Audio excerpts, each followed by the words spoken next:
वाली कहानी है। एक बोलने वाली मछली और एक छोटे से बोहरा बच्चे की, जिसका नाम था वारक। इस कहानी में दोस्ती, मोहब्बत और अलविदा कहने का दर्द छुपा है। बोलने वाली मछली और वारक। एक बार की बात है, गुजरात के एक छोटे से कस्बे में एक बोहरा बच्चा रहता था, जिसका नाम वारिक था। वारिक बहुत ही मासूम, समझदार और तन्हा था। उसके अब्बू एक मछली फरोश थे और हर रोज सुबह मछली मंडी जाते। वारिक को बचपन से ही समुद्र से मोहब्बत थी।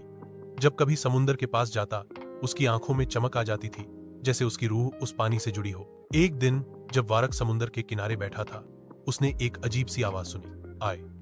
तुम तन्हा क्यों हो छोटे दोस्त? वारिक ने घबराकर इधर उधर देखा, लेकिन कोई इंसान नजर नहीं आया। फिर एक बार फिर से वही आवाज आई और इस बार उसने देखा कि पानी में एक चमकदार नीली मछली तैर रही है और वही बोल रही थी, मैं नूर हूं। उसने कहा, मैं एक बोलने वाली मछली हूं, लेकिन सिर्फ उन लोगों से बात करती हूं जिनके दिल साफ होते हैं। वारिक की आंखें भर, वह आई, समझ मिली।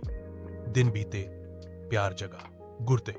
नूर ने वारिक को दिखाया कि किस तरह समुद्र में दोस्ती, वफादारी और कुर्बानी का मतलब होता है। एक दिन जब वारिक समुद्र के किनारे गया, नूर उदास थी। वारिक, उसने कहा, मुझे जाना होगा। समुद्र के नीचे एक बड़ा तूफान आ रहा है और मुझे अपनी कौम को बचाना होगा। वारिक ने रोकर कहा, तुम मुझे छोड़कर क्यों जा रही हो? मैं फिर से अकेला हो जाऊंगा। नूर ने अपना फिर और उसके हाथ पर रखा। तुम कभी अकेले नहीं हो। जब कभी तुम समुद्र की तरफ देखो, समझ लेना कि मैं यहीं कहीं हूं। दोस्ती का मतलब सिर्फ साथ रहना नहीं होता, दोस्ती यादों में भी इंदा। नूर ने उससे अलविदा कहा और समुद्र की गहराइयों में चली गई।